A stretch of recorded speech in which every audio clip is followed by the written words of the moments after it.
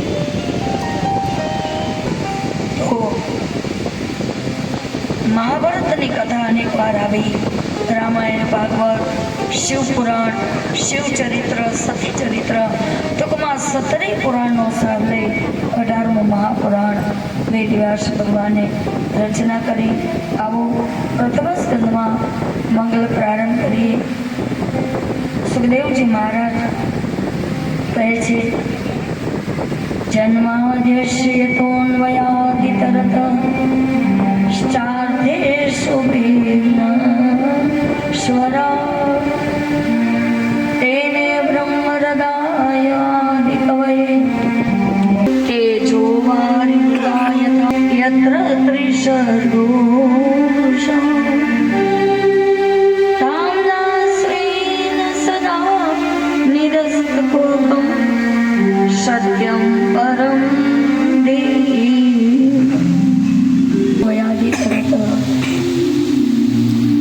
શ્લોકના પહેલા જ શ્લોકમાં છેલ્લા ચરણમાં બતાવ્યું સત્યમ પરમ દેવ, સત્ય સ્વરૂપ છે. આજકાલ સવારે કોઈ રામ ઉપાસક એમ ન કહે કે ભાગવત ગ્રંથ અમારો છે, કૃષ્ણ ઉપાસક નહીતર એમ લખે રામમ પરમ ધીમહિ, તો રામવાળા એમ કે આ ગ્રંથ અમારો જ છે. કૃષ્ણમ પરમ ધીમહિ લખે તો કૃષ્ણવાળા મને લોકોને માનનારો ચડી દેશે કે આ ગ્રંથ અમારો છે. પણ અને સજનો ધીમહિ શબ્દ જ્યાં લાગે ને એ ગાયત્રી મંત્ર થઈ ગયો, બોલી જ ના શકે. અને બ્રાહ્મણો જનોઈ દીધેલા બ્રાહ્મણ અને એ ઓઠે પકડવાનો છે. આ વેદ માતા છે, બેનોથી બિલકુલ ન બોલે. પડ્યા છે જાહેરમાં બધા ગાયત્રી યજ્ઞ કરાય જેવી જેની ભાવના. પણ સાચું કેવું એ ધર્મ છે, વેદ માતા છે. બીજું ગાયત્રી મંત્ર વેદ મંત્ર છે, જાહેરમાં ન બોલાય. ધીમહિ શબ્દ લાગે એ ગાયત્રી મંત્ર બની શરણમાં વંદન કરી આવું. એમ કહેવાય છે સજ્જનો, પ્રથમ સ્કંદમાં 18 દિવસનું યુદ્ધ જ્યારે પૂરું થઈ ગયું છે, કૌરવમાં એકલું દુર્યોધન પૈચો છે, બાકી બધા જ ને ભગવાને વિનાશ કર્યો છે.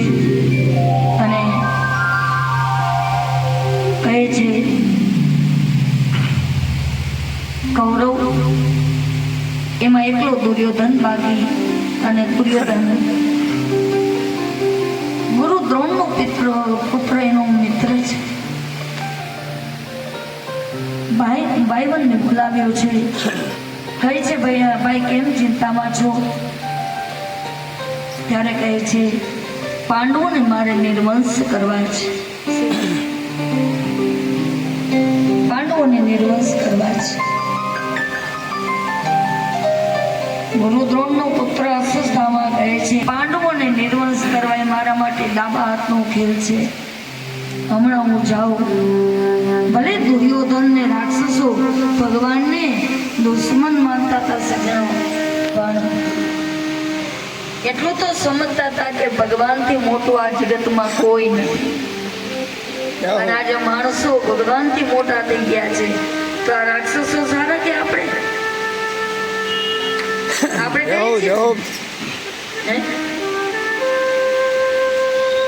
ભગવાન થી મોટો થઈ ગયો.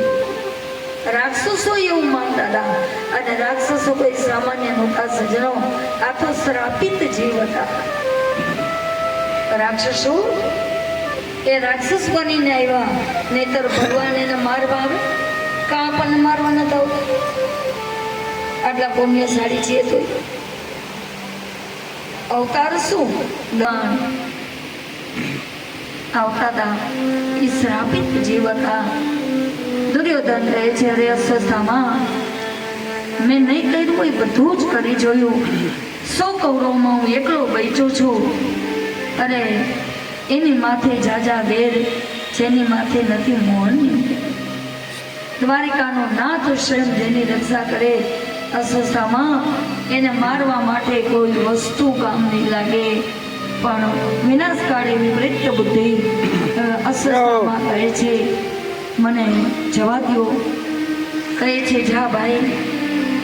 સજ્જનો, યુદ્ધના અમુક નિયમો છે. સુતેલાને ન મરાય, નિશસ્ત્રને ન મરાય, ઘાયલ થયેલાને ન મરાય, બીમારને ન મરાય. પણ જો સૂર્યવીર હોય ને સજ્જનો, એ સામેથી ઘા કરે. બાકી કાયર તો ગમે ત્યાંથી ઘા કરે. ગમે એવો સૂરવીર હોય અને એને પાછળથી તમે મારી દો, ગમે મરી જાય, મારું એ કે. પણ સામી જાતે લડે ને સૂરવીર કહેવાય. અને એટલા માટે જ ક્ષત્રિયનો ધર્મ છે કે બેસી ન રહે. અસ્વસ્થામાં આવ્યો છે માથે ઘોડે, અને ભગવાન દ્વારિકાનાથને ખબર પડી ગઈ. અને જીતને તારે ગગન में ઉતને શત્રુ હોય, કૃપા હોય ભગવંતની તો બાલ ન બાપો હોય. મારા દ્વારિકાનાથ રક્ષા કરે તો કેટલા શત્રુ હોય. મારતે ઘોડે આવ્યો. ભગવાન દ્વારિકાનાથને ખબર પડી ગઈ. કહે છે આજે આ તમુમાં નથી શું? ધર્મરાજ યુધિષ્ઠિર 5 પાંડવોને કહે છે કે આજે આ તમુમાં નહીં, આજે આ તમુમાં શું છે? ધર્મરાજ યુધિષ્ઠિર કોઈ પ્રશ્ન ન પૂછ્યો. ભગવાન જે કરે તે સારા માટે, જે કરશે તે સારા માટે. પરમાત્મા ઉપર છોડી દીધું છે. ભલે પ્રભુ. અર્જુનજી સમજી ગયા. ભીમસેને કીધું કે પ્રભુ આ તંબુમાં નહીં ને આ તંબુમાં કેમ શું છે? કે આ તંબુમાં 5 પાંડવ જેવડી રાઈટ બોડી વાળા એમના જે 5 પુત્રો છે એને સુવડાવવાના છે. કારણ કે રાત્રે અસ્વસ્થામાં આવવાનું છે. અને જો અસ્વસ્થામાં એ આવે અને 5 પાંડવ પુત્રને ન મારે તો મહાભારતનું યુદ્ધ ન થાય. ભીમસેને કીધું પરમાત્માની લીલા. કહે છે પ્રભુ આને આપણે આ તંબુમાં કેમ નથી? ભીમસેનને જવાબ દેવા જવું નથી. કારણ ખબર છે ભગવાનને કે જો ભીમસેનને કહું કે અસ્વસ્થામાં આવે છે તો હમણાં એને યમસદન પહોંચાડી દે. અર્જુને પ્રશ્ન ન કર્યો. બાજુમાં તંબુમાં સુવડાવ્યા છે. અડધી રાત્રિએ માથે ઘોડે આવી ખેડૂત જેમ ખડ વાઢે એવી રીતે 5 પાંડવોના મસ્તક જુદા કરી. 5 પાંડવોના તળથી મસ્તક જુદા કરી અને આ બાજુ અસ્વસ્થામાં માતાજીના મંદિરે કોઈ તોરણ બાંધે એવી રીતે 5 પાંડવોના મસ્તક લઈ અને દુર્યોધનના હાથમાં મૂક્યા છે. લે દુર્યોધન, આ 5 પાંડવોને મેં નિર્વંશ કર્યા છે. અને આ બાજુ માથી બોલાવતા રણસિંગા વાગે સૂતા જાગે કાયર પડે. રણસિંગા વાગે સૂતા જાગે કાયર વાગે કામ પડે. ધરણયા ધરતી ભોજું ભરતી વિના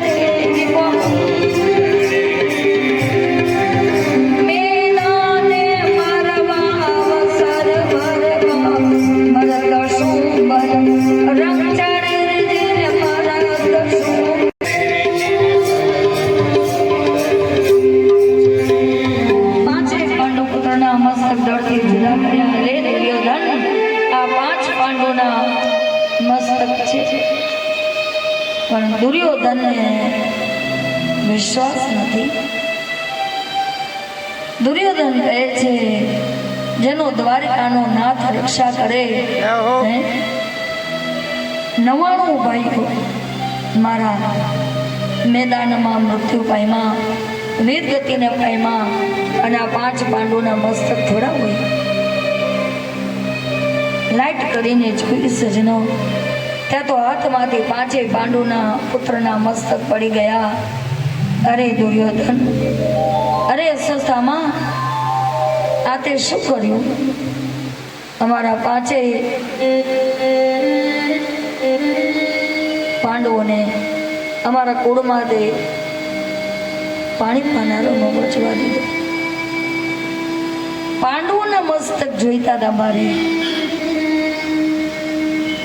પછી તો સજનો ભૂલ થઈ ગયા. પછી અસ્વસ્થામાં ભાગવા લાગ્યો છે.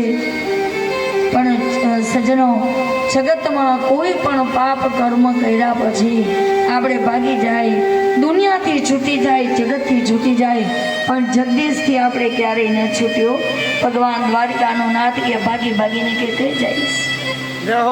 આગળ અસ્વસ્થામાં અને પાછળ દ્રૌપદી સવારમાં જ્યાં ઉઠાડવા આવી. અરે કેટલા વીર ગતિને પામ્યા છે. કોઈના દીકરા, કોઈના પતિદેવ, કોઈના બાપ. અરે રે, આ શું કર્યું? આ મહાભારતનું યુદ્ધ ક્યાં સુધી થશે? અને જ્યાં સવારે ઉઠાડવા આવે ને સજનો, ત્યાં તો 5 ધડથી મસ્તક જુદા. દ્રૌપદી આક્રંદ કરવા લાગી. છૂટા કેશ મૂકી, માથું પર ઝાડે, વાળ છૂટા રાખીને પ્રતિજ્ઞા કરી, જ્યાં સુધી દુર્યોધન અને દુશાસનના લોહીથી મારા વાળ ન રંગું ત્યાં સુધી હું વાળને નહીં બાંધું. જેની સાથે દ્વારિકાનો નાથ છે. દ્વારિકાના નાથે કીધું, અર્જુન, રથ તૈયાર કરો, આ પાપીને મારે શોધવો છે. સજનો, દ્વારિકાનો નાથ ભગવાન કૃષ્ણ રથ ચલાવે. બેન, આજ સાંજ સુધીમાં તારા 5 પુત્રનો હત્યારો ન શોધ્યા ને તો મારું નામ કૃષ્ણ નહીં. પણ જાહેરમાં પત્નીના આંસુ કેમ છે? દ્રૌપદી, અર્જુન કહે છે, દ્રૌપદી ગાંડીનો ટંકાર કરીને કહે છે,